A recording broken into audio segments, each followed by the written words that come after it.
Hello and welcome to the regular scheduled board meeting Wednesday of the Paradise Irrigation District, Wednesday, July 20th, 2016 at 6:32 p.m. I apologize everybody for running late, just the way my day went. So welcome you all for coming. If you'd all, well, let's call it roll call, please. Director Hunt? Here. Vice President Duncan? Here. President Corolla? Here. Director Jacobson? Here. Director Kellogg? Present. Thank you. If you'd all like to stand with me right now, we'll do the Pledge of Allegiance.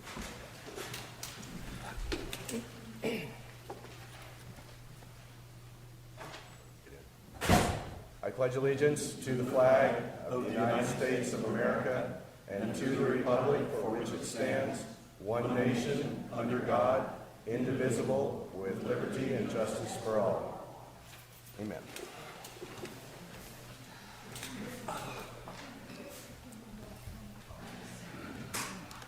I will entertain a motion for the consent calendar. There is one. I had a couple questions on the minutes. Minutes, okay. Yes, on the, Just a question. We don't need to pull it. Just a quick question. yeah, there's two of them. It's on the way the vote was recorded when Bill abstained from one of the actions. Yeah, it was, where was it? Oh, yeah, it says motion passes 4-1 with one abstention. Oh, 4-0. 4-0. It should be 0-1, I believe. I read that and didn't even bother with it. Yeah, and then also too, on the next page, or the next section, there where it says motion to continue the meeting fails, and then went 3-2, but usually we have the 2-3. usually we have the approval motion first, so it should be 2-3, I think, even though it did say fails. That's my feelings. I don't know if I'm right or not. That was all I had. We have so little motions that fail, I don't know.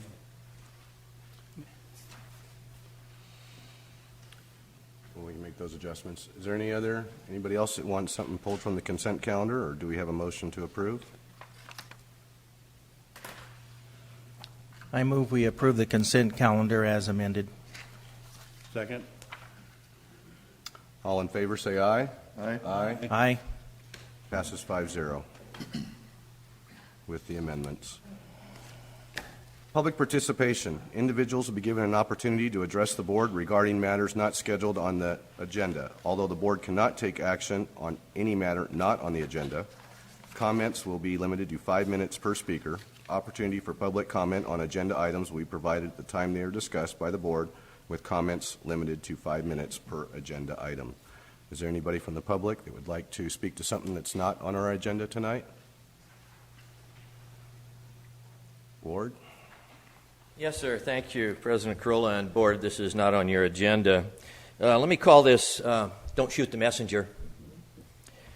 This is a gathering of comments I've received over the past few months. I'm going to summarize that into this. With all the corruption going on in politics today, most notably Washington, D.C., maybe even tonight in Cleveland, who knows. But as that exists, some people seem to think it exists right here in this room, either with staff or board or both.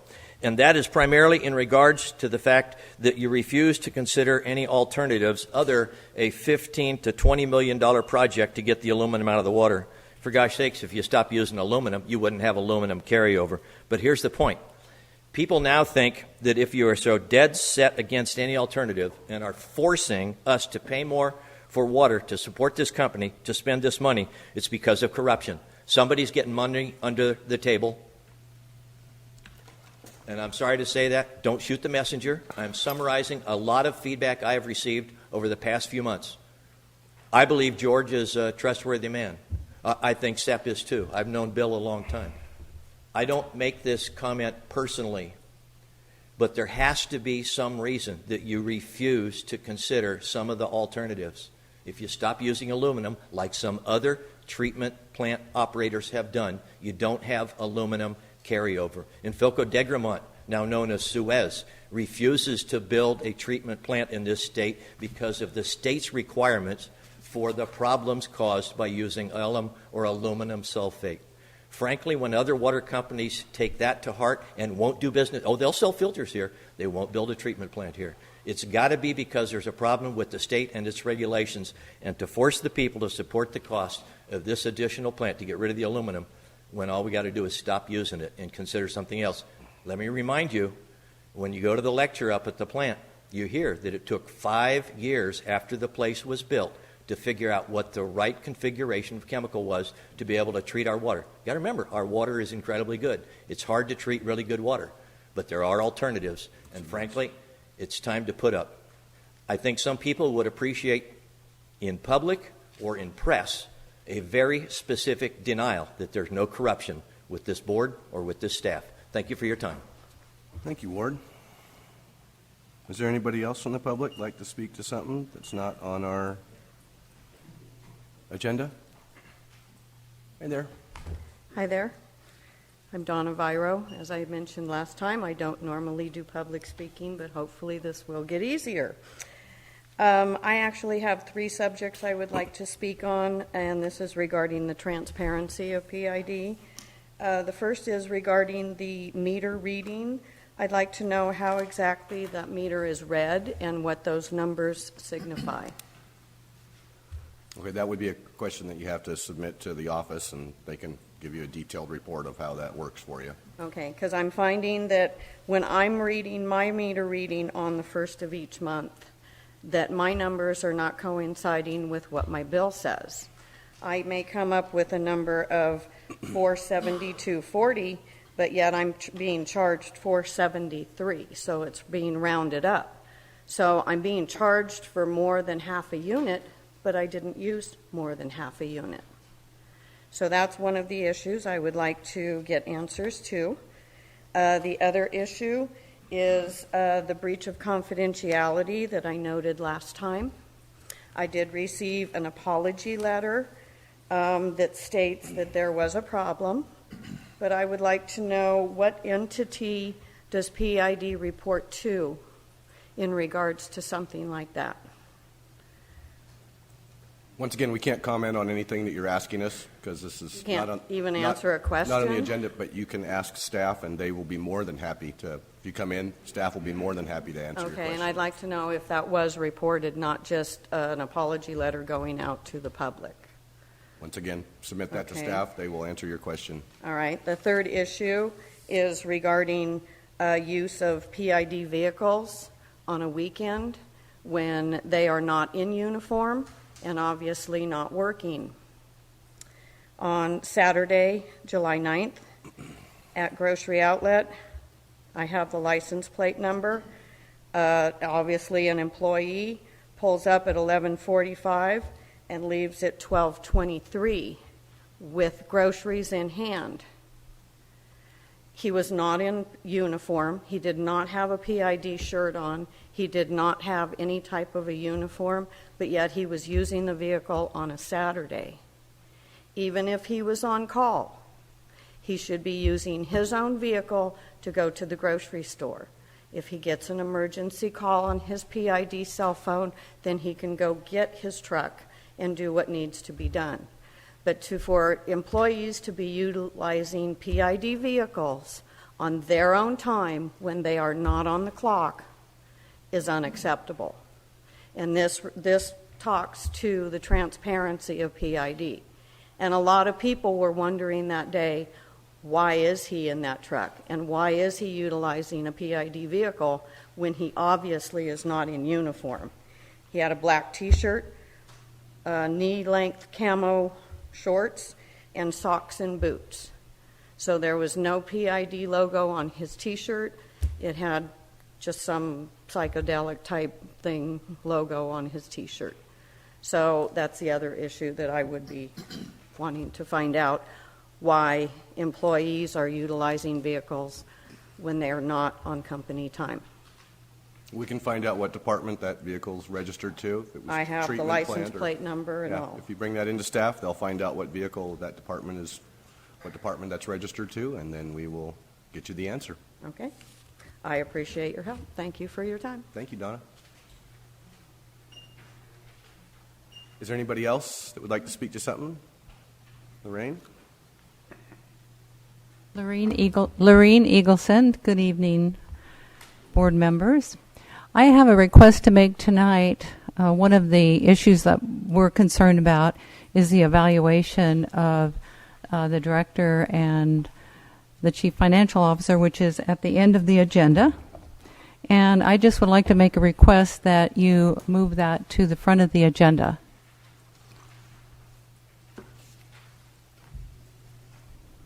Well, that's a closed session item, which we were planning on doing everything at the end. So you said of a director?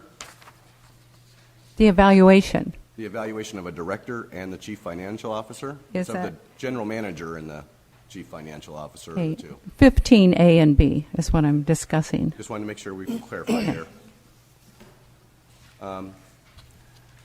We'll see how the meeting goes. I have to leave tonight for a funeral and have to drive 4 hours right after this meeting, so we're going to move this meeting along pretty quick. We'll see what we can do to move it up. We don't have really a whole lot on our agenda, so we'll see how we can move that up. We're going to take care of some of the business that we have staff here for, and then after that, we'll see where we can move that in. Thank you. Okay, thank you, Lorraine. Anybody else from the public like to speak to something?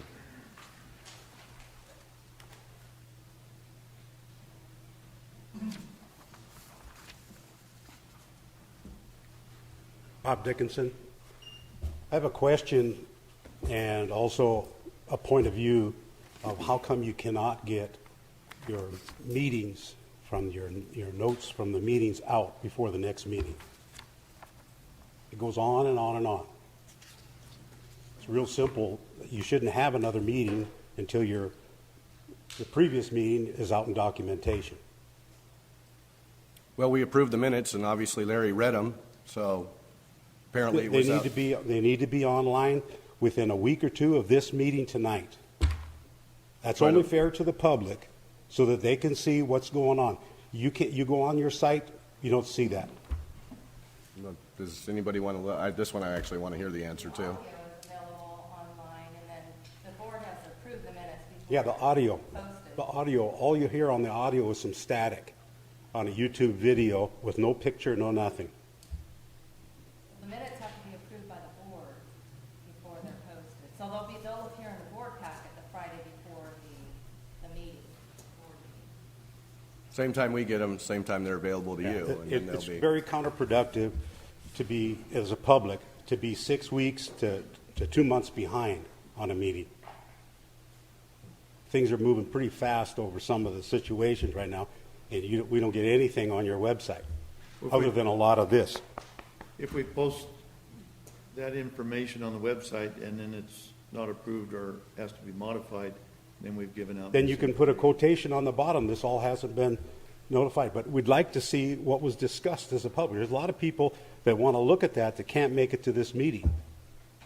If you'd like to see a draft of it on Friday. I'd like when to it- see it displayed on the website and when available, it's- just like you do your agenda. If you'd like to see it prior to this meeting, when it's released to us, then it can be released to you and you can get a hard copy You're sent to you. not hearing me. I'm hearing you absolutely, sir. No, I'm telling you. I told you I want it We're out. not, we're not going to Do debate that. it because this is just public comment. We'll take it under advisement and we'll pass it along to staff. I'm sure they just heard you. Thank you. I have a question of staff. We cannot comment back to the public. I have a question of staff. When are the minutes for our approval really available? Well, after tonight's meeting, then I try within, like, the next day or the day after to get them posted on the website. The minutes that were approved The minutes tonight? that you're approving Well, what tonight. about the minutes for tonight's meeting? How They soon would will, not go on until after. His question is, when would how they long be does it available? take you to get those processed into written form with all of your other responses? Depends on the workload. The workload. So we don't know a specific date when they are ready? No, there's agencies out there that don't even release the audio until they That's been actually approved. put out the agenda packet for the next month. So the fact that we have the audio available is over and above what many, and the fact that we have audio is over and above many other agencies. And the fact that we release it usually a couple days after the meeting is over and above what other agencies do. So we're not doing something that other agencies don't do. But we're doing more. We're doing more. I would recommend to any public member that wants to see it, Lauren videos our entire meeting most nights that he's here, and it's available on his YouTube. So, if you, talking when it's on just the audio. You know there's somebody talking, you don't know who. okay, but on his, he's filming it and you're hearing us talk at the same time. So, if you talk to Lauren, I'm sure he can give you the link to his YouTube site and you can see it directly there. Except I think Bill had a comment. Yes, Bill? I received a draft of our budget, and in the draft, it said that it was online and open for public comment, if I'm not mistaken. In other words, it's public information online on our webpage right now, right? And it's going to go to the Finance Committee next week. Okay. Why can't you simply take the minutes and stamp them a draft and put them online so that these folks can see them? And then it's still not approved. Well, are we going to not corrected. debate this issue? Yeah, I think we've come to the end of the road. I hear If you what want you're to saying, change Bill. that policy, I suggest to get agendized. Yeah, if we're going to change it, that's exactly what we have to do. And that's why public participation, it's something that we'd have to put on the agenda. So we will look at doing that. Is there anybody else from the public that would like to? Lauren?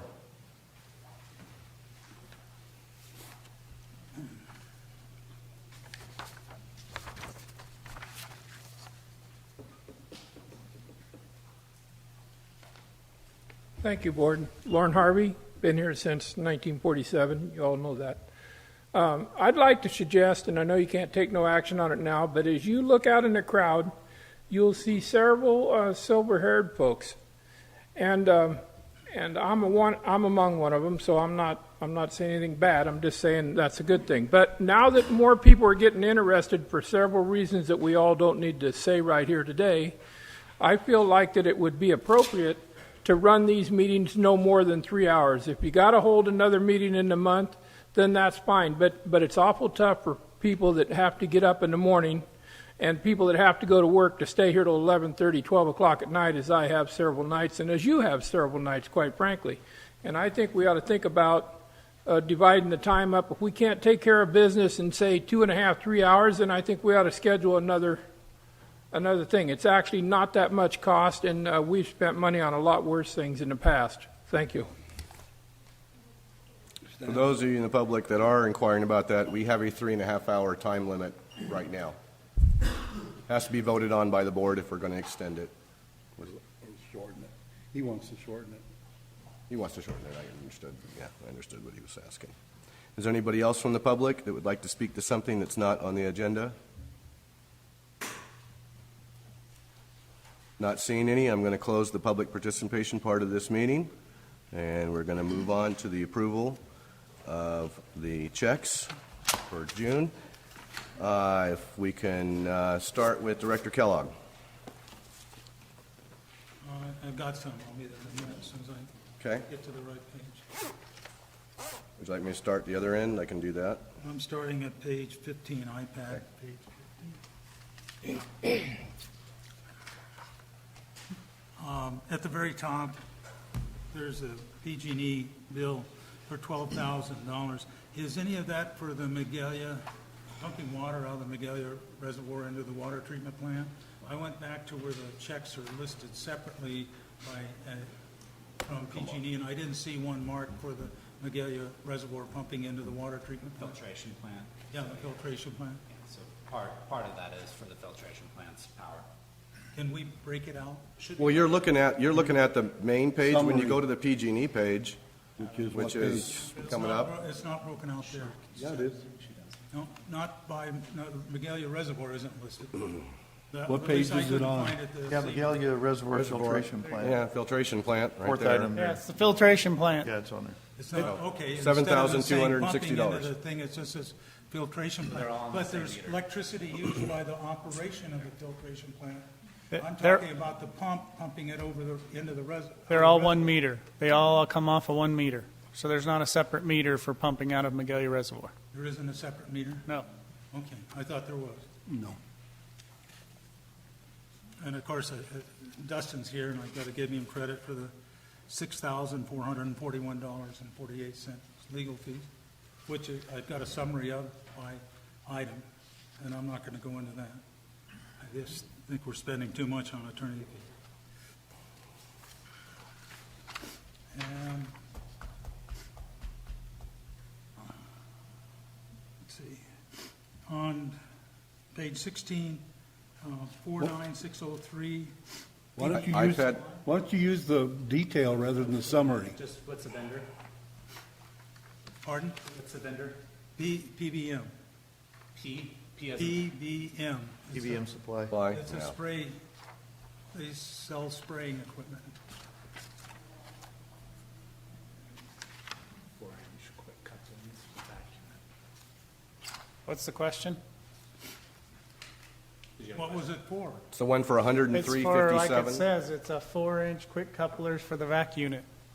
Okay, I didn't look at the, didn't get to the thing which I should have. And then on page 23, and this is where they're broken out,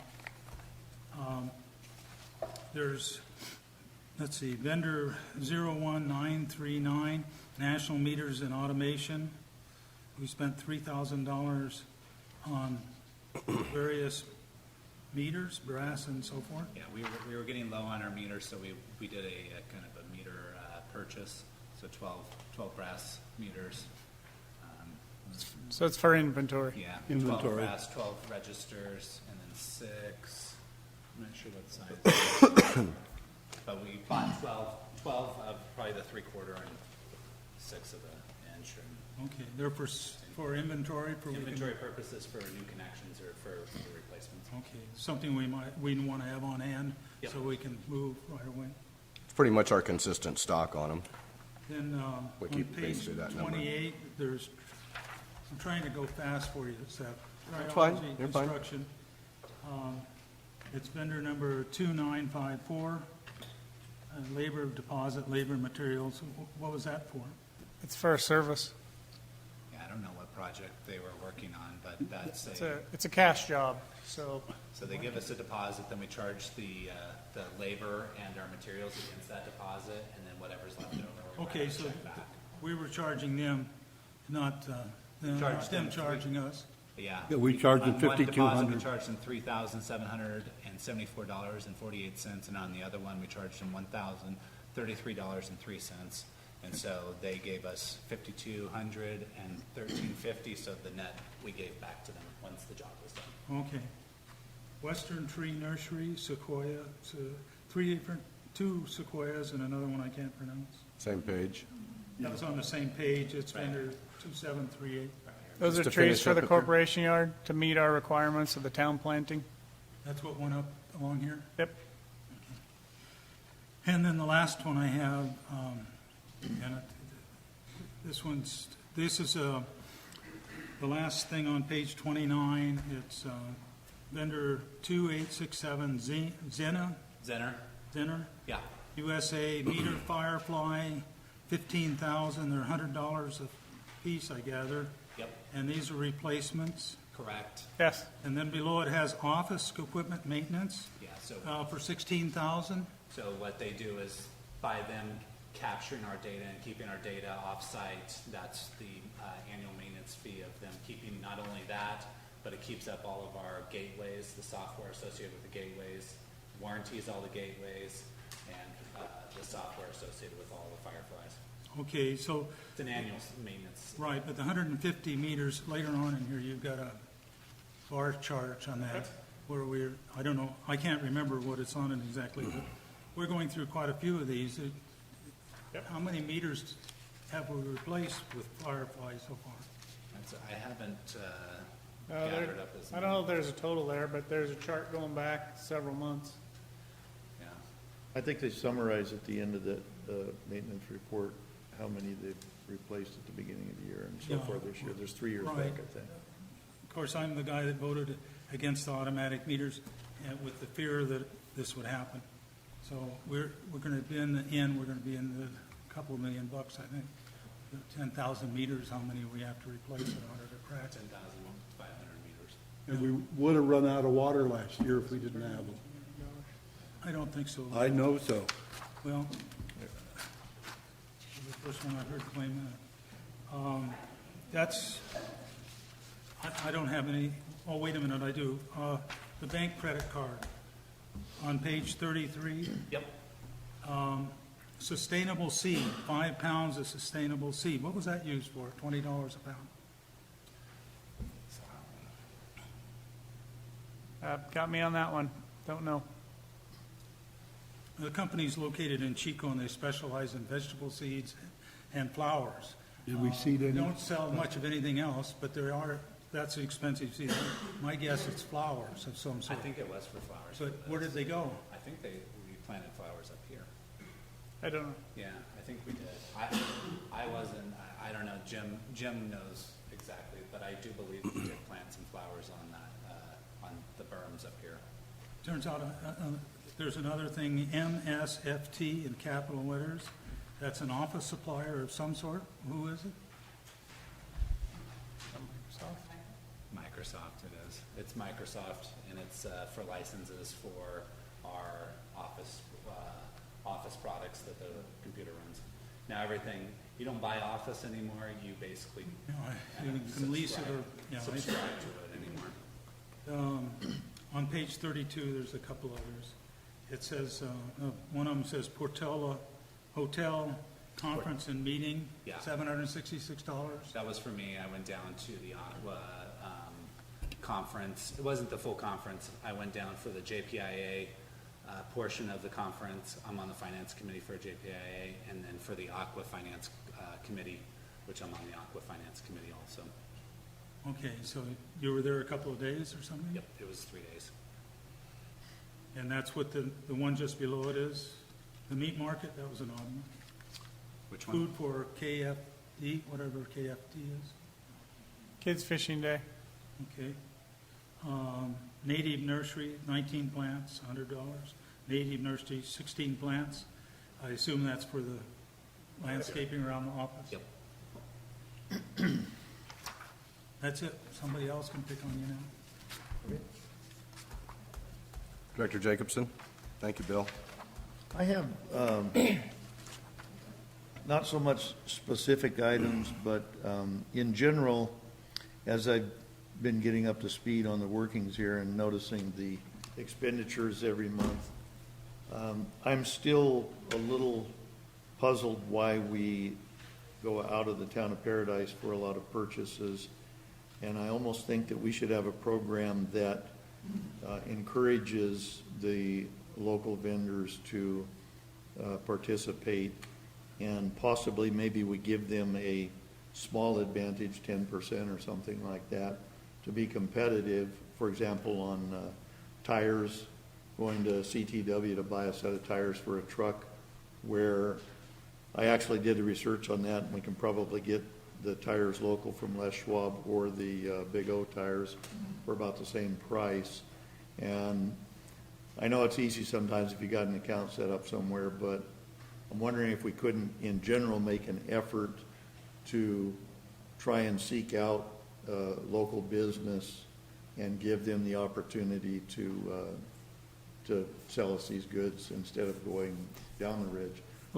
Second point is, because I buy a lot of the same things in my business that you guys buy, I notice them like saddles, 12-inch saddles. You paid over $650 for 4 of them.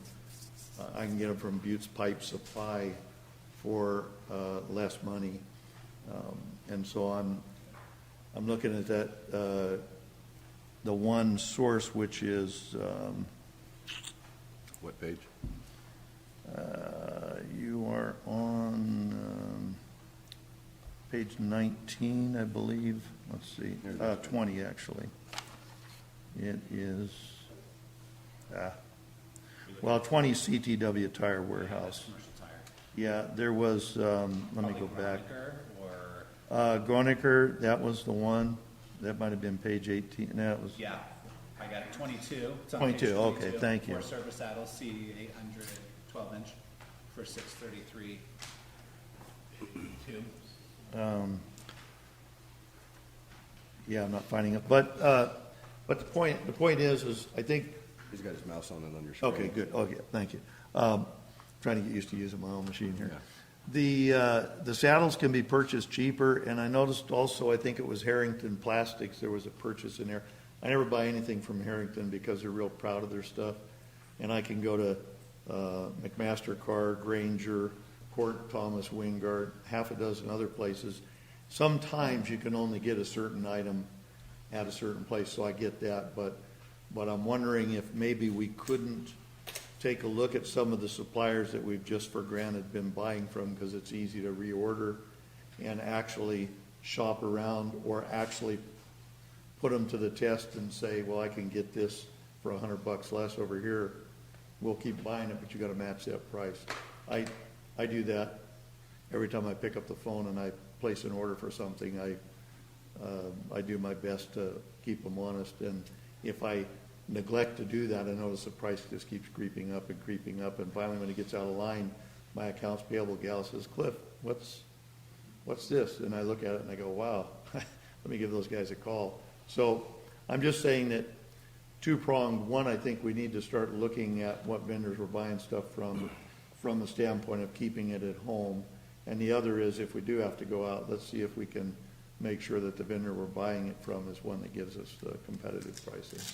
So I didn't have anything in particular other than the tires and a few things like the saddle clamps that did stick out. And I buy those myself, so I kind of know what they should be. So that's it for me. Can I respond? Yeah. Cliff, we have a purchasing policy, so almost everything we do goes out to competitive bid to multiple agencies. If Butte Pipe Supply is not one of them, we certainly will look into adding them. But I want to make it clear on the record, we don't just buy things because we have a vendor account with somebody. We have a strict purchasing policy that we go by, that our purchasing people go by, where we bid it out 3 minimum bids for almost everything we do. So it's not an issue of, like you were talking about, we're just ordering because that's the easy one to order from. We don't do that. Tires especially, we do work with Les Schwab. I'm sure they get a shot at bidding it every time, but I'll make sure they do. As far as a local preference to the policy, I'll get you a copy of our purchasing policy, and if you want to propose something that gives a local benefit, Dustin will have to review it, but we can put that on the agenda for future policy change. But that would take a policy change by the full board.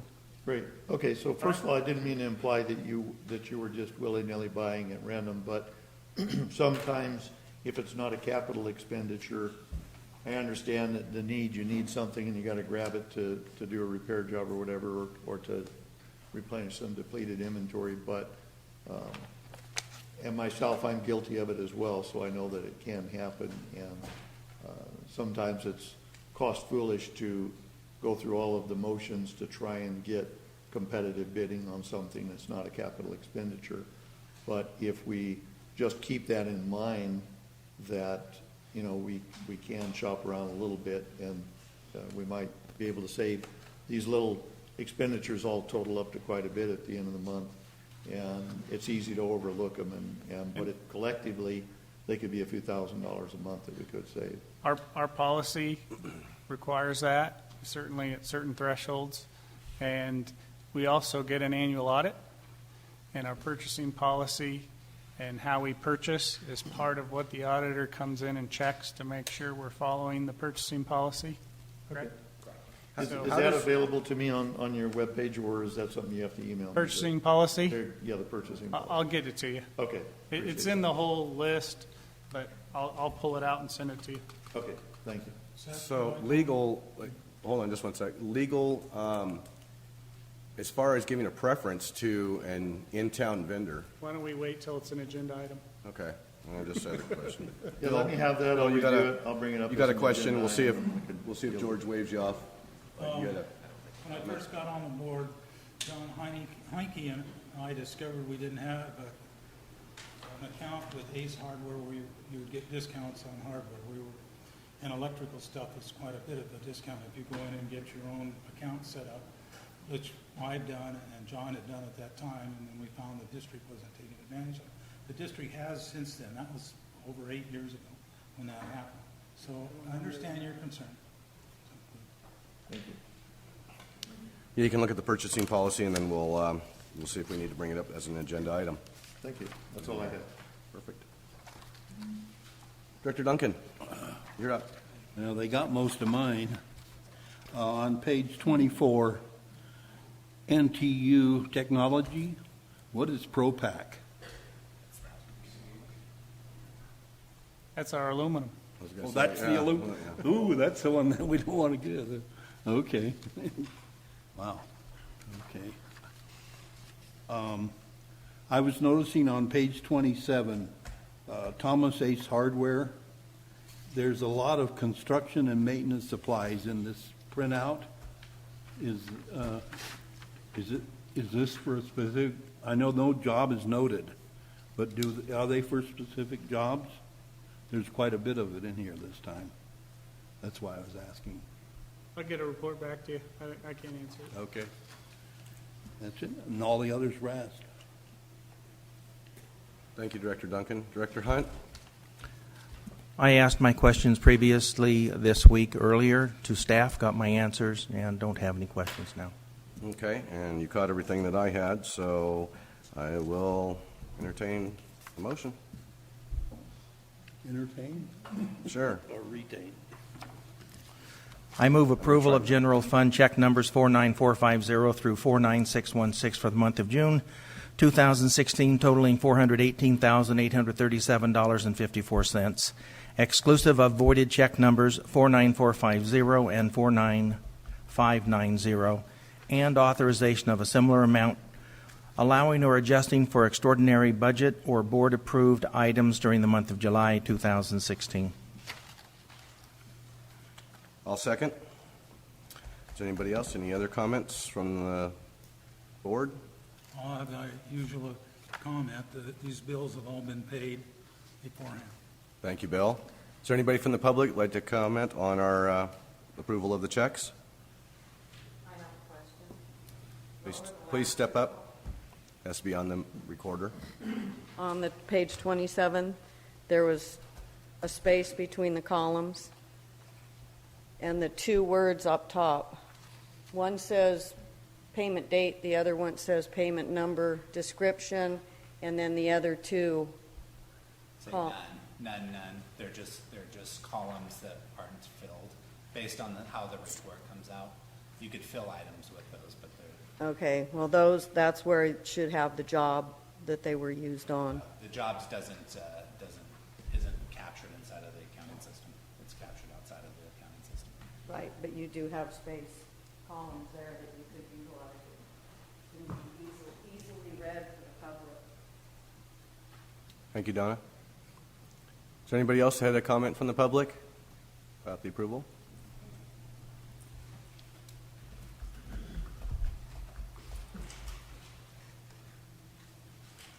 I guess I do. I didn't know what we were allowed to say or not say. But you said you do competing bids on everything that you buy. Are those competing bids available for public perusal? They would be through a public information request. Okay, so you have the bids. Do you have the amounts of the bids that you get, how close they are? Yeah, we have that information, yes. But the public is not privy to that information without a Freedom of Information Act. Well, there's a ton of information, so. But what the bids were on the different projects. Like he was talking about on the lowest, tires. The lowest bid. Do we know who you got other bids from on those tires and what those bids were? Well, they can. Let me answer. Yes. Again, it goes back to our purchasing policy. There's certain criteria that require written bids, verbal bids, or like very formal bids, which means you go out for RFP.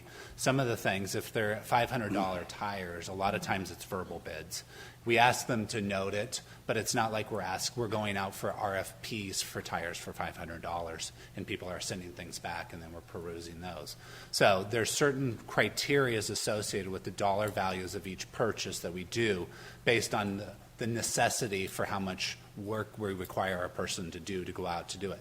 There is a requirement for them to do verbal bids. Sometimes that's a pick up the phone. How much are these tires? Thank you. How much are these tires? Thank you. How much are these tires?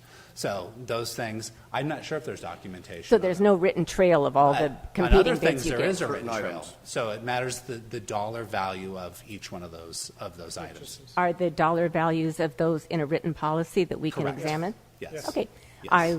Thank you. Yes. That's going to be my job to make sure that we do a good job. I'll take care of that for you. Okay, I would like the public to see, because I think it would be good for us so that there would be that transparency there, saying, yes, they did. They don't just say they got competing bids, but here's the 3 bids they got, and here's what the amounts they were, and here's how much money they saved us with their hard work of getting 3 bids. I understand that. Sometimes probably it's going to take a little more time than they've got to.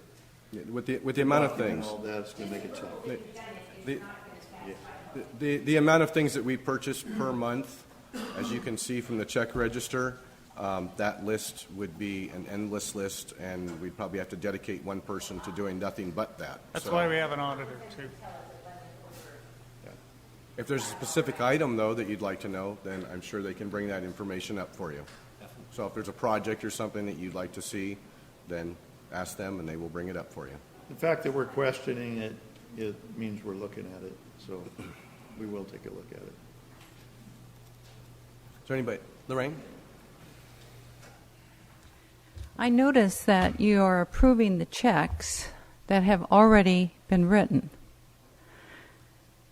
It seems odd that you are approving something that's, if you didn't approve it, what would you do? You can't unwrite the check. We've discussed this many, many times. It's hard for them to conduct business.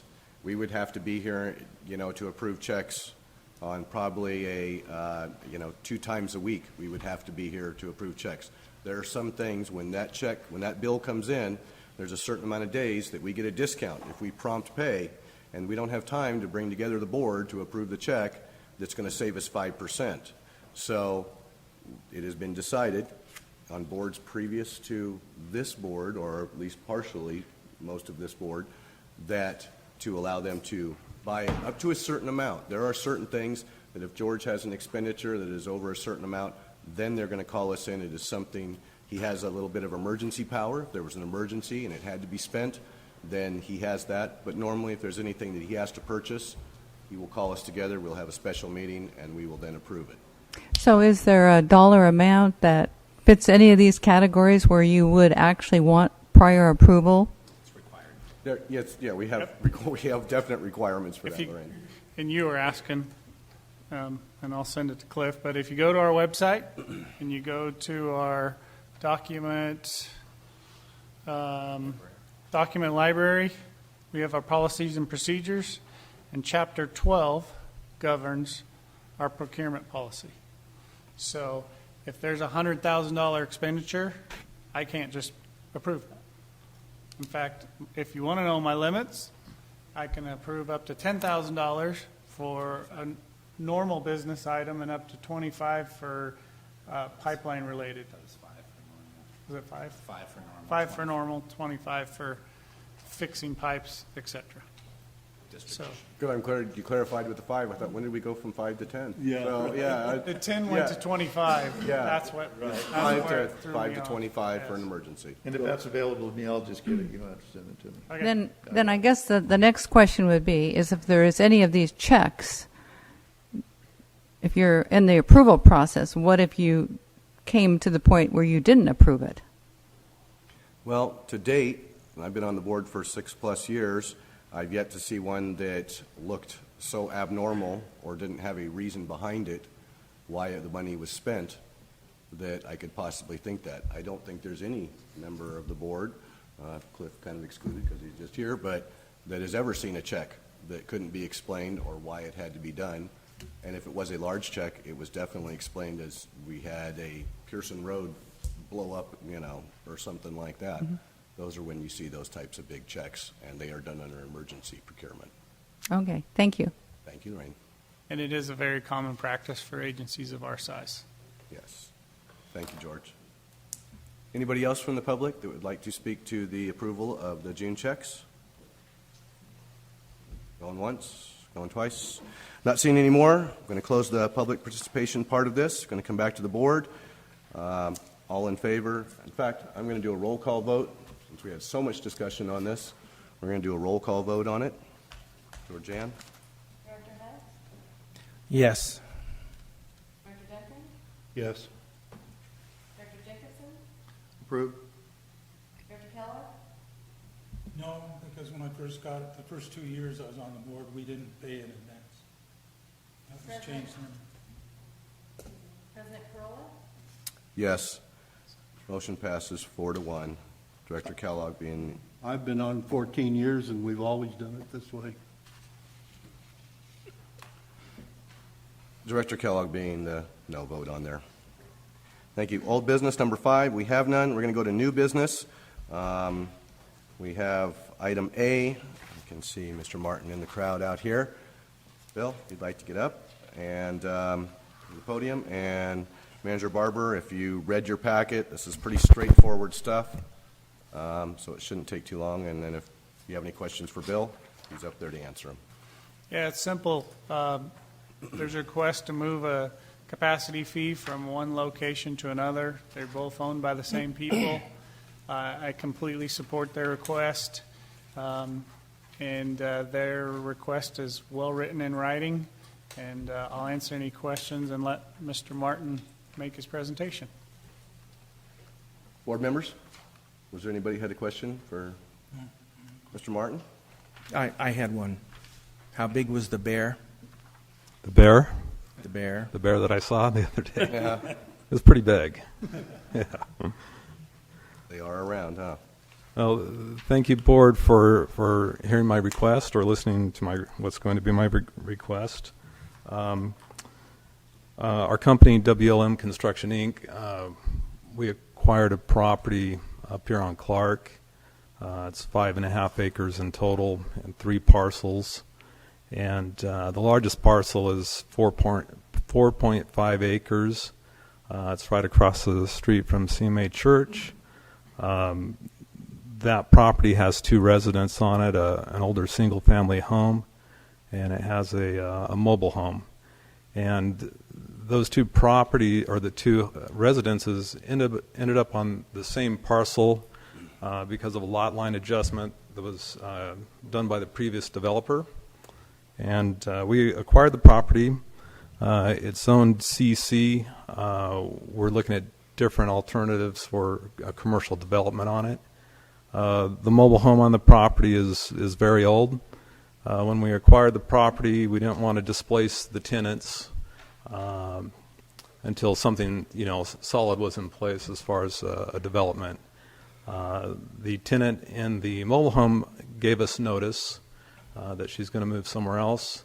The mobile home is beyond its useful life, and so we see that as an opportunity to remove the mobile, and that leaves us with an extra service. And we have other property in town, and so my request is that we can move that service capacity to another property in town that's for a single-family home. Thank you, Bill. Was there any questions from the board? I have a couple of questions. What size meter is it? Pardon? What size meter is it? That's 3/4 meter. 3/4 inch meter? Mm-hmm. Okay. Well, okay, I have some comments, but I think that's probably the only question I have with him. So. Make your comments. Okay. If you have comments. I've got multiple meters on one lot also. Mm-hmm. I have no objection to one being moved from one location to another if it's beneficial to both sides, but I would think that all of the fees associated with removing that service and putting that service in at the new location would be borne by you and not PID. Yeah, that correct. seemed fair to me. Correct. The cost of actually moving the meter and having it installed at the other location, those fees. Well, in addition to that, I mean, if there are any pipeline extension that needs to be done, or any hot tap or anything on the main line that has to be terminated for them to put the meter there, that's gonna be a cost to PID. So I would say any and all labor and materials costs that would be done by PID to facilitate that move would be your responsibility. Yeah, and that I'm totally agreeable with that. The property that we would like to have the service capacity moved to already has a PID stub in it with a box, and so it's going to be easy for them to, attach the meter at that location. But of course, there's even costs associated in doing that, and I get that. Yeah. Okay, that was my only. That's the way it's written up in the agenda. Well, I read that, but it wasn't real clear on the total cost, and I wanted to make sure that was clear. That my opinion is if PID does not have to expend any revenue, any money to make that happen, then I don't have an objection to it. Is there any other director comments, questions? Well, it says here, move the capacity fee. Yes. It doesn't say the meter. The detail. Because the he's detail already says agreed the to meter. pay for the meter move. That's why I questioned it. Oh, okay. Larry, That's what because threw me, yeah. It's the service Because capacity. I know this then you over capacity here, it says, fee. meters remain with the property and may not be transferred to any other parcel, even if under the same ownership. That's got that? that's the current policy. That's our Right. current policy. He's asking for an exception of the capacity Oh, fees being okay. moved. Okay. But just the capacity fees, not the meter. Well, but he says meter too. Well, New meter will be installed at the, Our policy isn't very clear, Uh-huh. but it does include system capacity fee is not being allowed to be moved. So that's why you're being asked to approve the Because it move. would have been against our policy. Okay, Yes. I understand it now. and then It confused me. if Bill ever develops that property over there, then a system capacity fee would be reinstated for the Clark Road Whatever's property. applicable at the time of development. Correct. Say that again? I didn't quite hear that. If you decide to develop the Clark Road property, and then at that point, a system capacity fee would be Correct. adjusted or Yes. applied If to you- that piece of property. Yeah, if you order additional meters. Exactly. So, is there anybody from the public that has any questions about this agenda item? Not seeing any, I'm going to close the public participation part of this. I move approval to authorize the Martins to move the system capacity fee from 6227 Melody Lane to 5826 Acorn Ridge Drive. second that. It's been moved and seconded. Any further discussion? Not seeing any. Everybody in favor, say aye. Aye. Aye. Any opposed? Seeing none, passes 5-0. Thank you, Thank Bill, you, for your Board. time. Thank you. Okay, we're going to go on to item B because I believe these people are also in our public tonight. And forgive me if I pronounce it right. Is it Ingoglia? Ingoglia. Okay. All right. How you doing, sir? If you'd like to step up to the podium. And Manager Barber, if you'd take us through this. I think everybody read their packet, understands what we're looking at here. Yeah, we've Neil's been working with the Ingoglias for a while. Their well's kind of hit or miss, I think, and comes and goes, and they've expressed interest in the past of annexing and brought it forward to us again. So we worked with legal and developed an annexation agreement that is up for your review. Those folks, I believe, got a copy of it a couple days ago, I think. Yeah. And what's a little different with this annexation than what you've seen before is we're proposing to annex them only to PID and not do a reorganization with the town of Paradise. And so the agreement reflects that, as well as the cost from LAFCO, et cetera, that's built into the agreement. We as an irrigation district are not required to reorganize. LAFCO has had a kind of unwritten policy in the past that they should, that folks should annex to the town as well as us, but it's nothing that's been firmed up ever. And especially in a situation where these folks are experiencing well difficulties, just trying to get water from us is their main concern in my understanding. So beyond that, I'll answer any questions on the agreement, or Dustin will, and feel just for free public- to speak.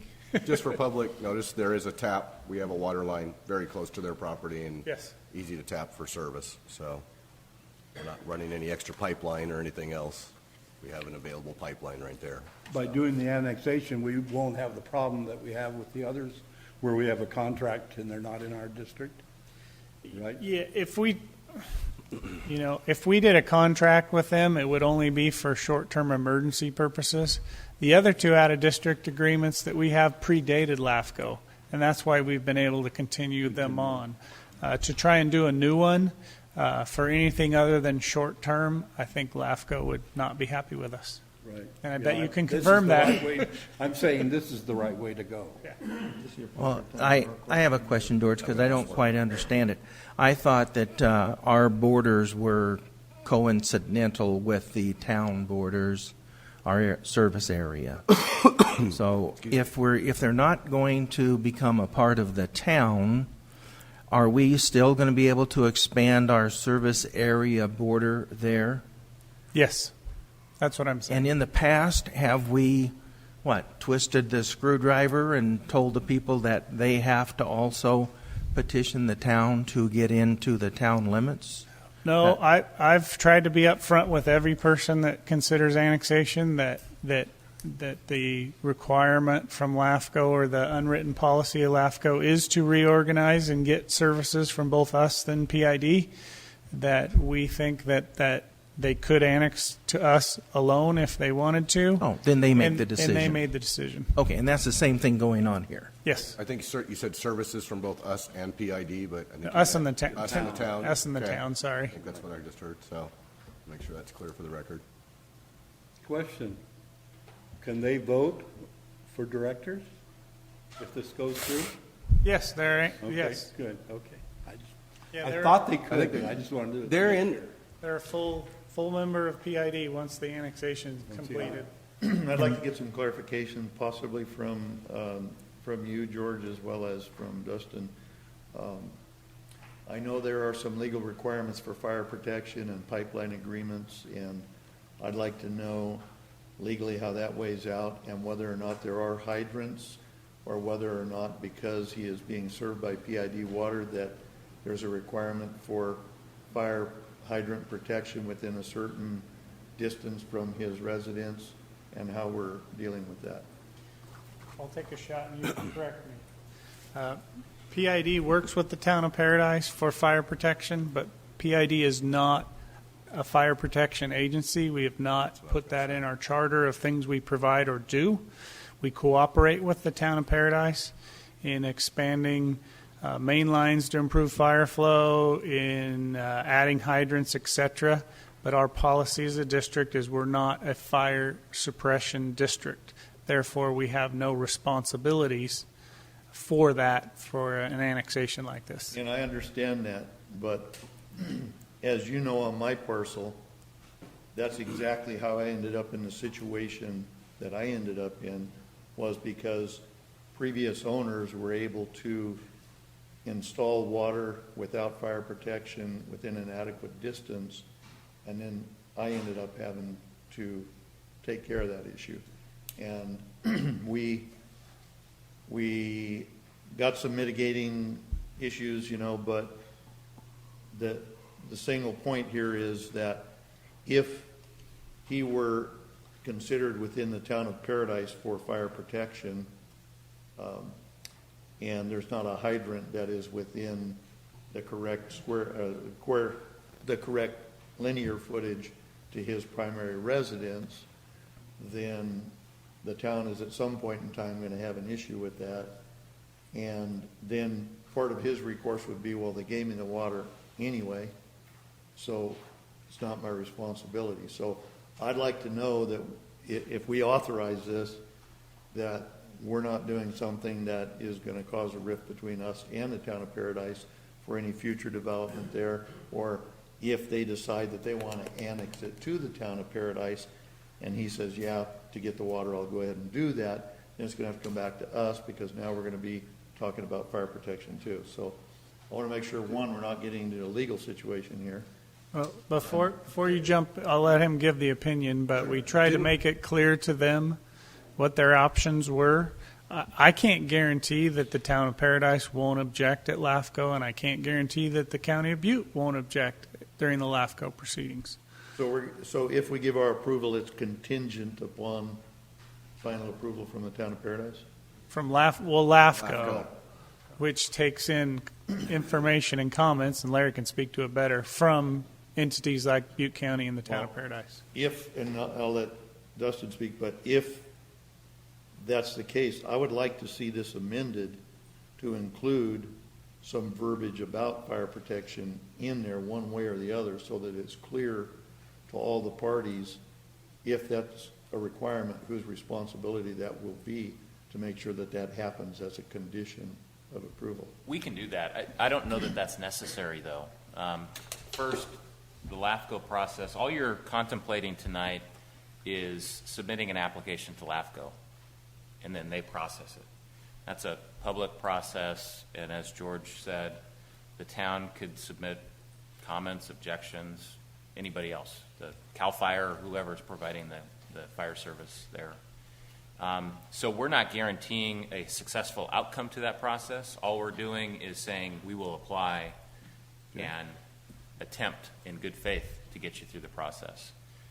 The second item is, remember, there are, well, maybe you're not aware of this, there are governmental immunities for acts of God, things like a fire, where you cannot hold a public agency responsible if there's a fire and the fire hydrant's 200 feet away, and if it had been 100 feet away, it would have made a difference.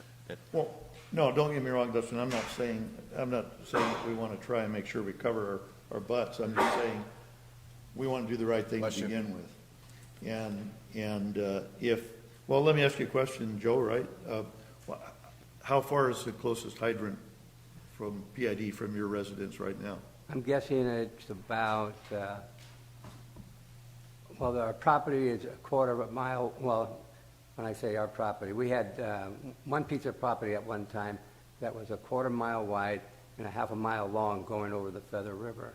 And we subdivided it into 3 parcels. And so whatever, I'd say 2/3 of a quarter of a mile is, that's how far it is away from us. So the one parcel that you're asking for water service to is the closest one to PID, their current location, and it's about a half to 3/4 of a mile? No, less than a quarter of a mile. Less than a quarter of a mile. Okay. And between an eighth and a quarter, you do the math. Is the fire hydrant at the same location as where they're going to have to extend the water service to you? No, your line goes across my property.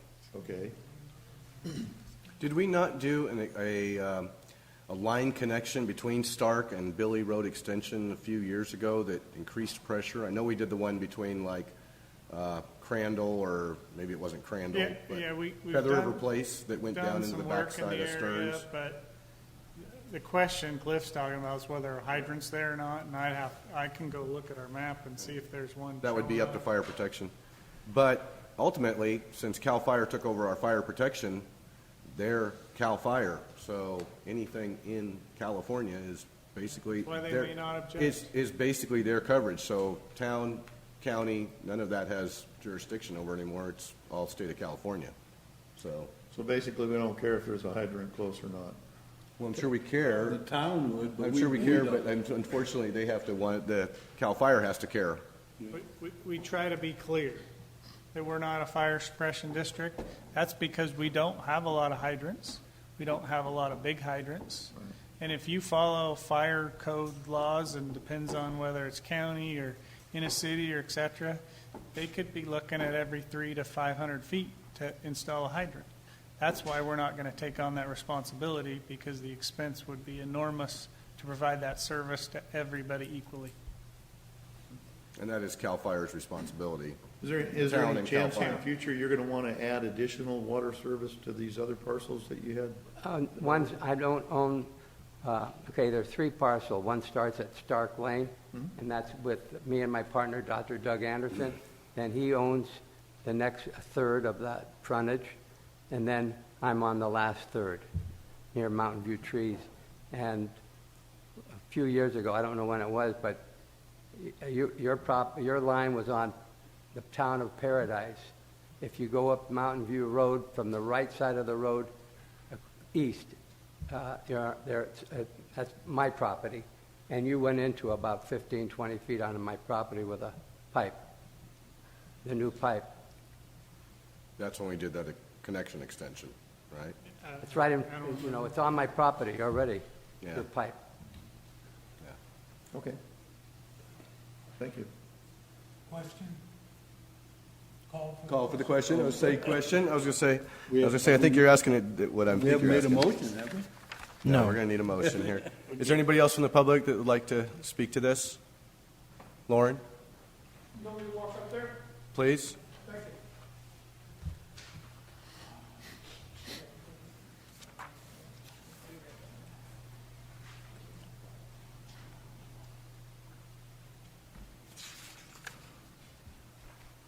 Thank you, Board. Lauren Harvey. This property is directly across the street from Ed Myers. Is that what I'm given to believe?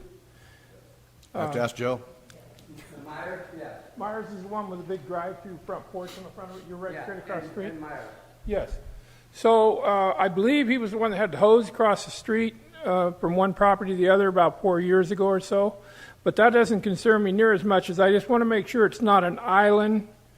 It's not an island piece of property that we're serving, such as we did down there at the mini storage on Neal Road. It doesn't seem to me that PID should get involved in passing up one person's property and then supplying water to another one that's beyond that. It seems like to me that our district should be continuous. If we're going to expand it, I don't have a dog in that, but I don't like this idea of we're granting islands to people and we're passing up other people. So I just want to make sure that that's not the case, one, and I want to make sure it's where I think it is. Correct me if I'm wrong. LAFCO makes that decision, not PID. But in this case, I believe it is. It is contiguous. It Yes, is continued. Yeah. It doesn't have to be for a special district, but this one is. Save that argument Okay. for a later day. Thank you. See, on Thank you, Mark. LAFCO, we have the county, we have the cities, and we have the special districts, and then we have a general person. So it's 7 people on LAFCO. So they'll be all have their iron in the fire.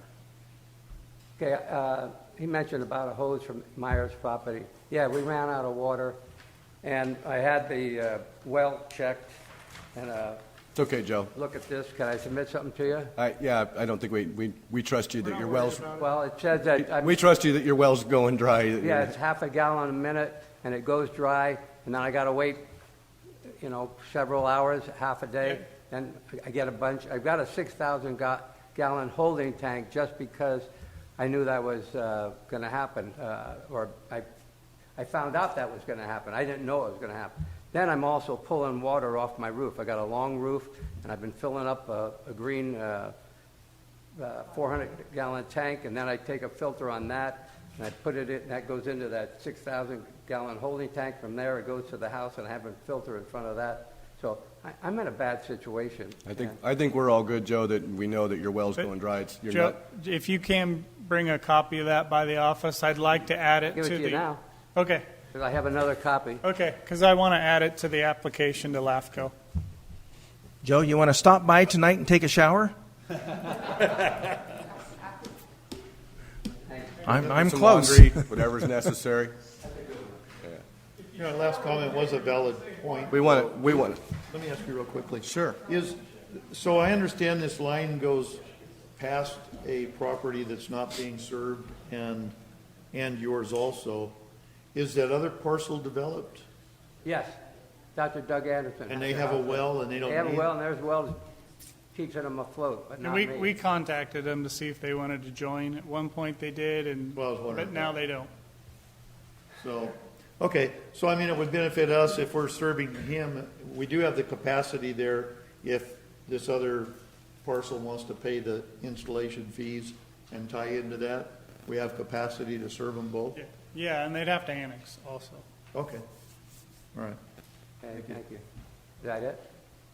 Anybody, one second, anybody else from the public that'd like to comment on this?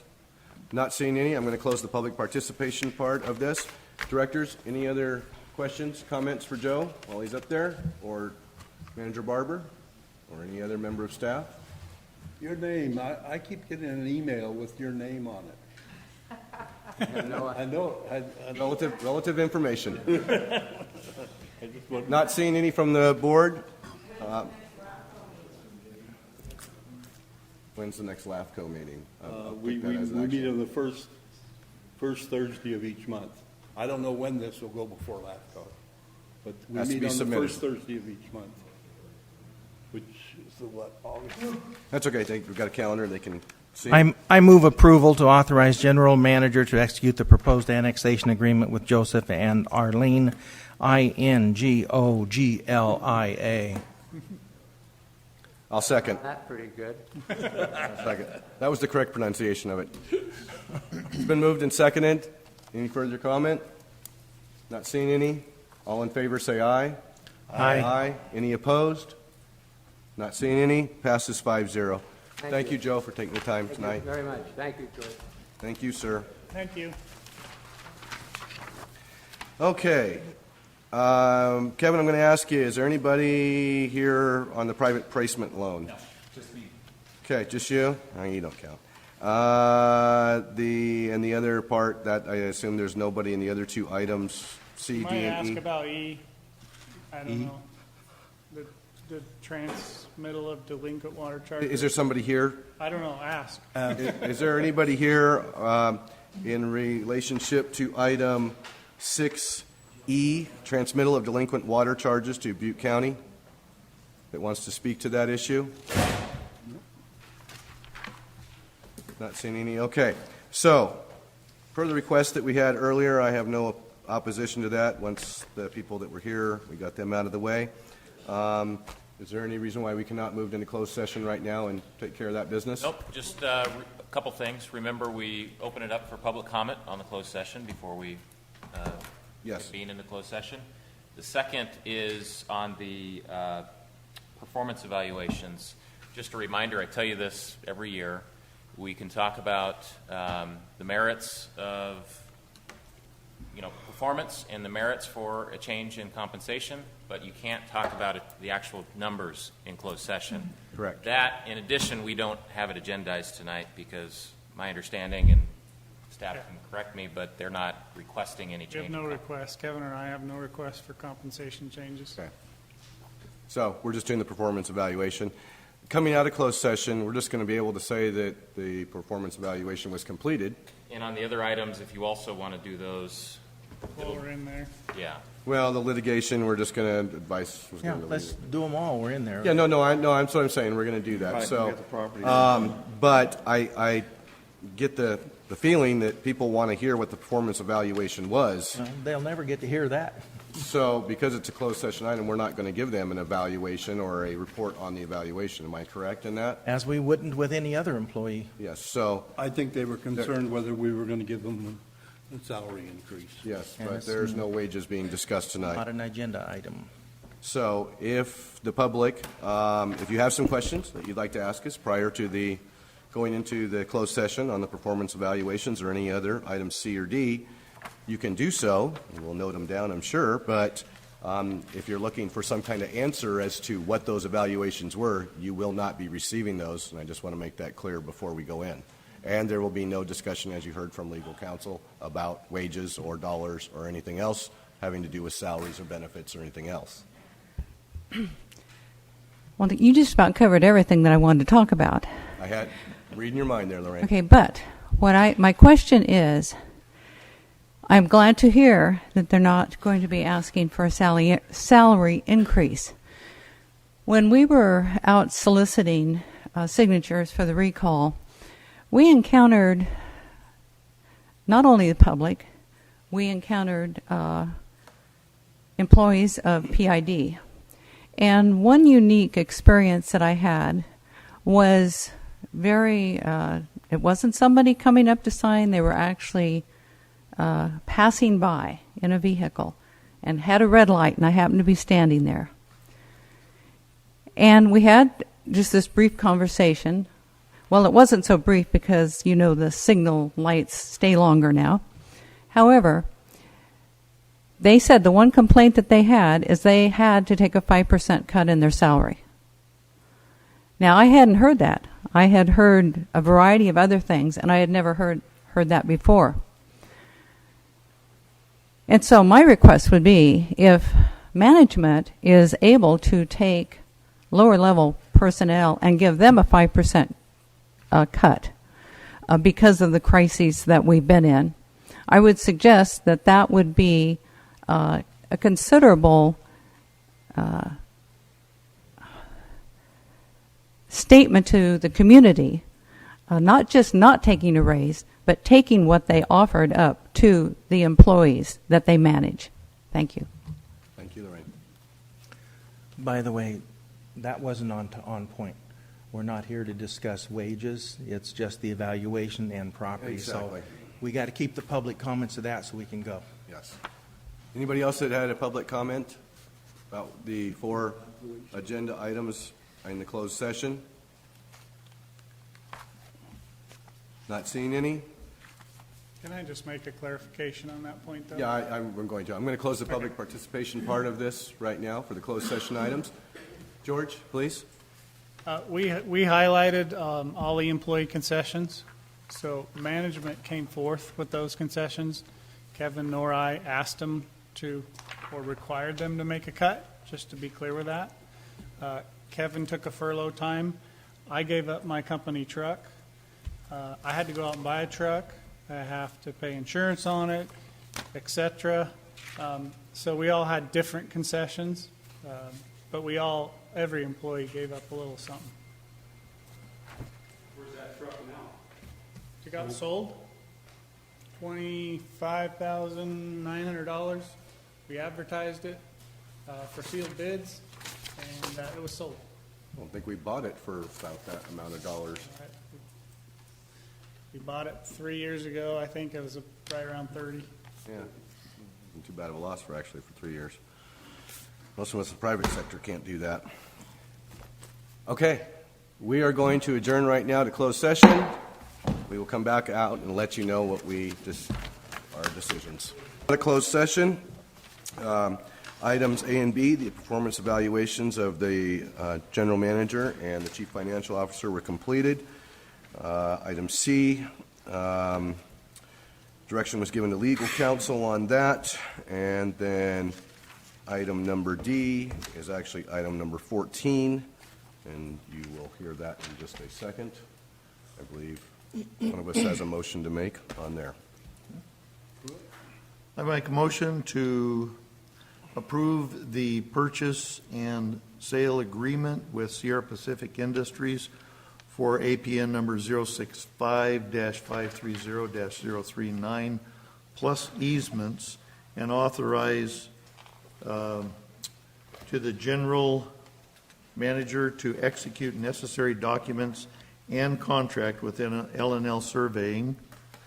Prior to that, no changes to the property will occur prior to completion of the environmental quality, last word? Provided that we're not going to do anything to the property unless and until we comply with the California Environmental Quality Act. Quality Act. Yeah. I'll second it. I sent you, Georgiana, to be disposed. Any further discussion from the board? Did he say how much money? How much money? Well, Bill, you seem anxious to say it. Go ahead. Do you know the dollar amount? For the purchase price of $50,000. $50,000.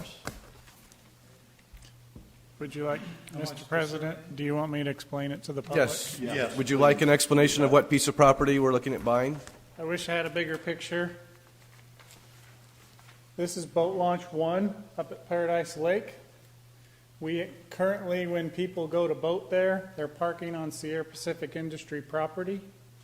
That property is up for sale right now. trying to sell it to somebody else.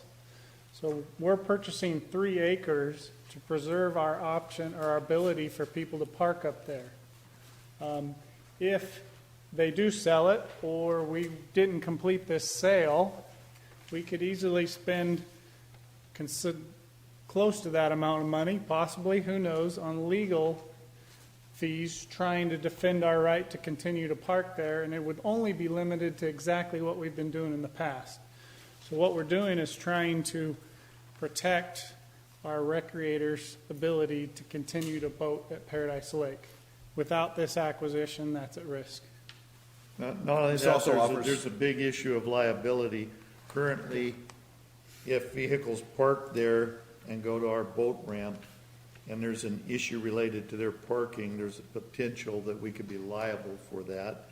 And the current owner of the property, although we would have a prescriptive easement because we've been parking there, if it were put to the test, would probably shut us down from that. Or if we got the prescriptive easement, they'd say, fine, you own the liability as well. So either way, we would lose the ability to access that boat ramp. We would have lost that opportunity, and by purchasing this property, which I believe you might want to expand a little bit on the $25,000 that could potentially offset that expense to drop it down to a cost of $25,000. So when you weigh the good and the bad, it's way ahead for us to buy that now. One incident up there that we could be liable for anyway would certainly offset that tremendously. This gives us an area to create safe parking and permanent access to that boat ramp for our citizens. It's a good move, I think. So. Yeah, the Paradise Parks and Recreation District has some funds that we'll be requesting that possibly may offset $25,000 of the cost. Ultimately, it'd be their board's decision, but we'll be making that request.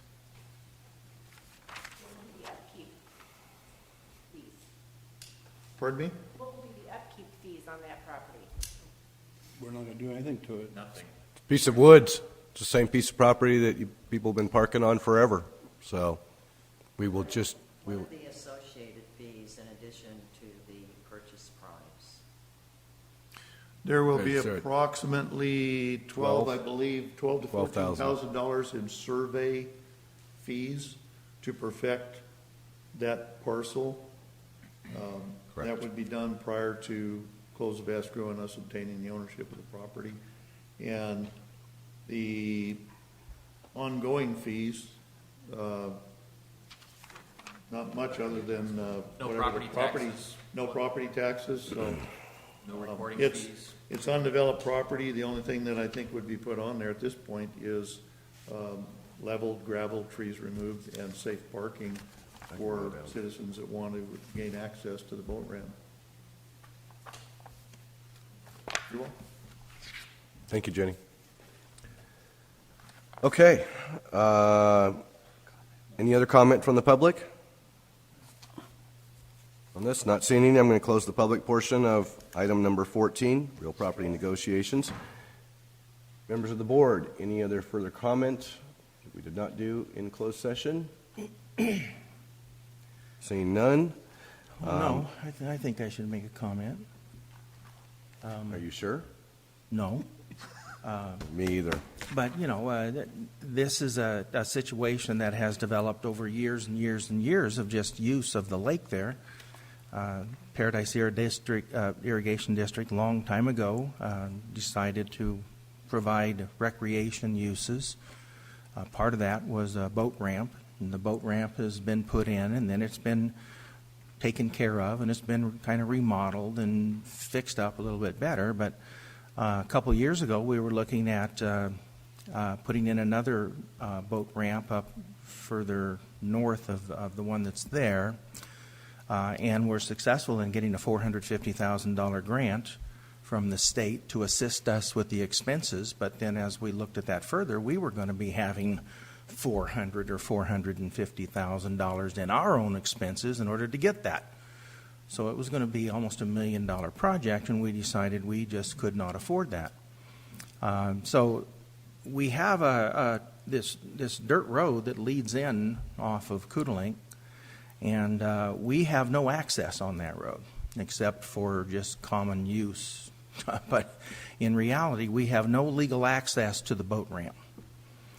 Should there ever be some type of a medical problem, a liability issue, a civil suit come up, we may find ourselves where we're legally prohibited from allowing our population to have access to that boat ramp, and that's the only boat ramp we have on the lake, I guess. So, yeah, we don't really like spending $50,000 or $60,000 to do this, but it's something that fits with the lake. It fits with the overall plan of Paradise Irrigation District and the board to provide this recreation, which actually we're required to by one of the federal loans we have when we raise the dam. So it's not that much money, and if we get this other little grant, we're not going to be spending any money on it. It's not going to get a new facelift. There's not going to be any tractors out there moving dirt around. There may be in the future if we decide to put in a real parking lot that's more or less level and striped, but that's something for the future and future considerations, maybe even for other boards. And that's why I think we should go ahead and take this expenditure on at this time. Certainly if a private individual comes in and buys that piece of land, and we're not going to be dealing with Sierra Pacific, who knows what type of demands we would get then. So that's my piece. I guess I need to talk now. Seth? Okay, go ahead, Bill. We're not supposed to say anything about what goes on in closed session, but we've just done that. So I'll say some of mine. I walked the property. It's 3 acres. It's a piece of property that years ago they took dirt out of it in places on 2 sides. It's about 15 feet high, and the other side is 10. And then it goes down to 0 when it gets up close to where we're parking now. It would make a good parking lot, but the property isn't worth a lot. The biggest tree on it is about 14 inches in breast height diameter. That means when you stand up against the tree where your chest hits it. They're 60-year-old trees, so they haven't grown much. They're marked to be logged, but evidently they're not going to be logged.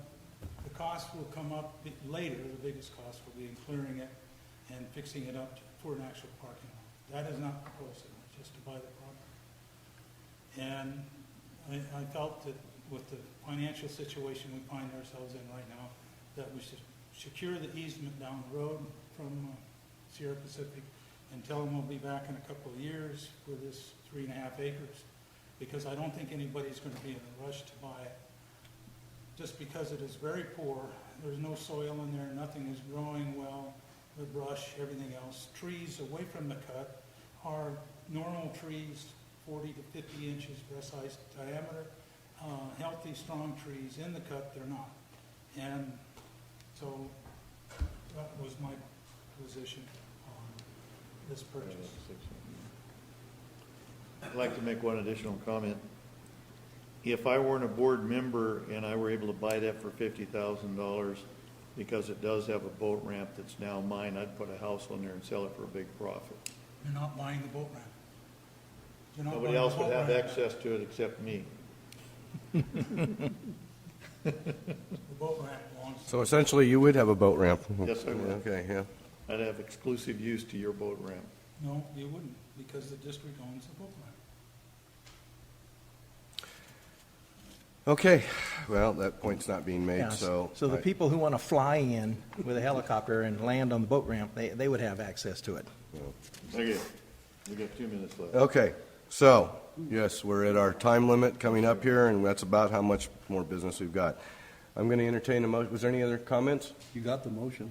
I got the motion. I gave you the motion. Got the motion in the second, yes. Is there any other comments? I said? Okay, roll call vote, please.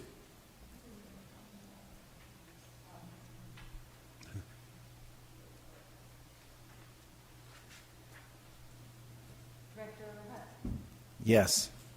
Director Duncan, Yes. Director Jacobson, Yes. Director Kellogg, No, President Corolla. Yes. Passes by a vote 4-1, Director Kellogg being the no.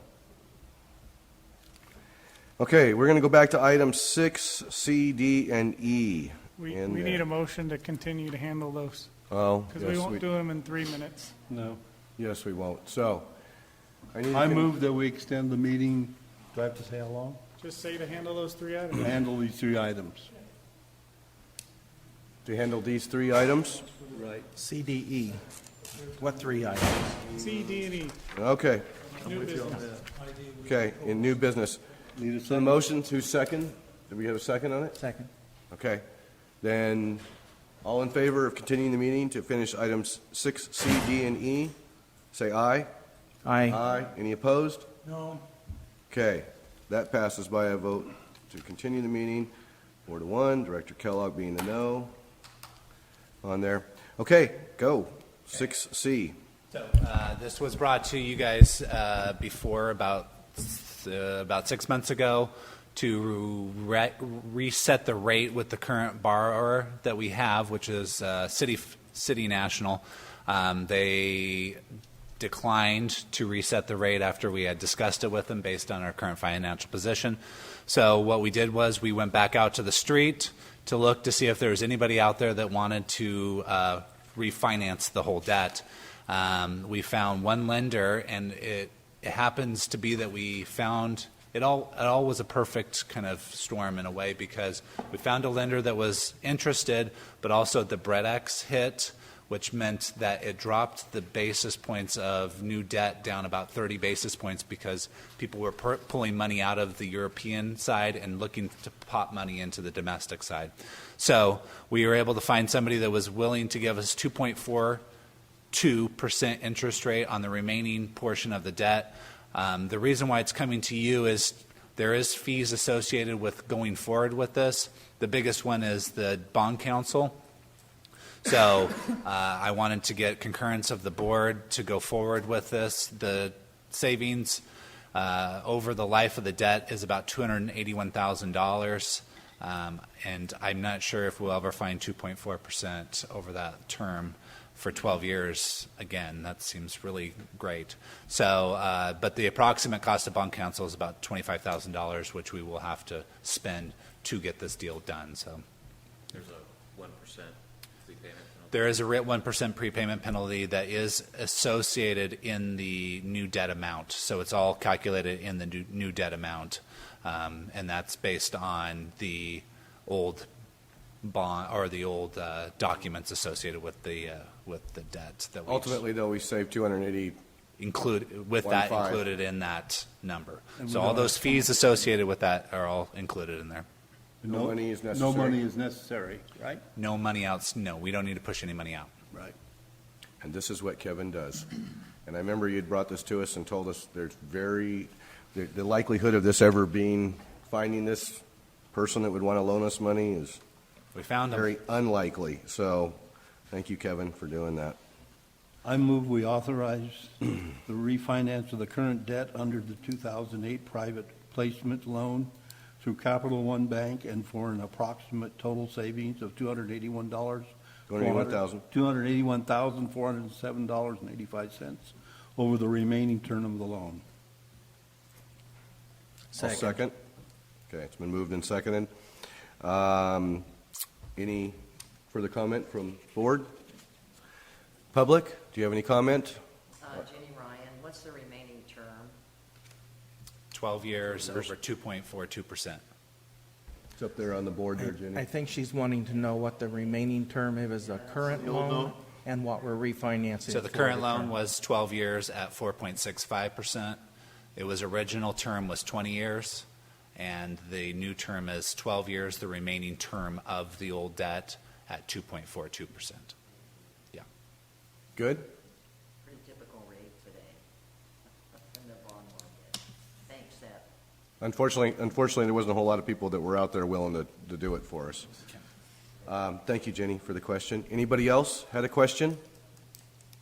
Not seeing any. I'm going to close the public portion of this, of item 6C. And I'm going to ask for everybody in favor, say aye. Aye. Any opposed? Passes 5-0. So the resolution will be coming to you guys next board meeting. That will Yeah, be to sign the it. actual resolution of the Gotcha. refinance. But I just wanted to get this out before we started spending bond council money. So just make sure that I understand this right. We could vote this down next meeting. You could. Please don't. But Extend, I know, we'd go into all this expense, but I just wanted to, But you could, and then you would expend bond council. we would look a little foolish. You just approved for me to spend. 6D, go. So this is the appropriation limit. It's a limit that the state decided to put out there in like 1977 that you calculate every year to make sure that you're not collecting too many property tax revenues that aren't matching your expenses. Ours is way over what we collect in property taxes. Our limit is way over what we collect. So if our limit was $100,000 and we collected $250,000, if I'm right, then you would have to refund those portions. Ours is $1.46 million that we could collect in property taxes. We collect $250,000, so we're below that. But it's something that the board has to adopt every year, and it's something that's asked in multiple type of grant funds and then also in the state controller's report now. I assume that's what drives the number, is what you're reporting to other people. This is kind of a random number. It's a calculation. It's a magic math calculation. Yeah. Okay. Well, no, I'm saying As that's what's inflationary driven index by. things that you Exactly. calculate up every year. Okay.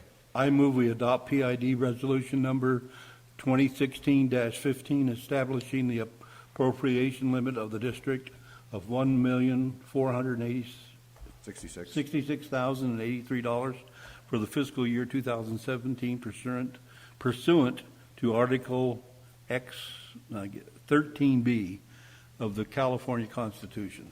Second that. Any further comment from any board member? Not seeing any. Anybody from the public like to speak to this? Not seeing any. I'm going to close the public portion of item 6D. Roll call vote, please. Director Hunt? Yes.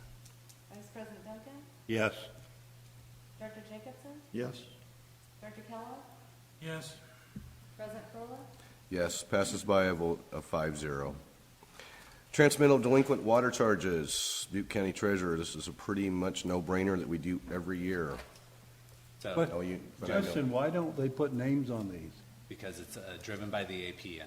It's driven by the property. It doesn't matter who owns it. It's driven by the property. Didn't they used to publish things like this in the paper to make people Shame. feel bad? We try not to shame people. Oh, is that it? No, okay. That's not nice. So just for Director Jacobson's edification, we have the ability to lien property of delinquent accounts that weren't paid. And so to do that, you must make a resolution and you have to do it by a certain time.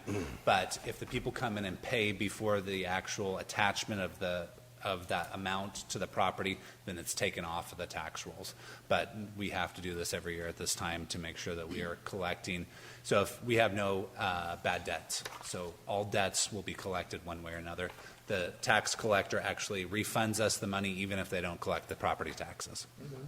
So You just turn the water off till they get thirsty and then. You can't do that.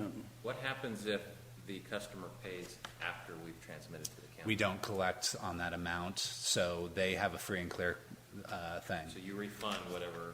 Or they get a credit on their account. So once this is pushed to the property taxes, they have a free and clear account anymore, and they can, if, We wouldn't collect. right. We What wouldn't if I collect. I'm on the delinquency. And we send it to the Send thing, it to the county, then I pay by credit card. well, then you would have a credit on your account. So,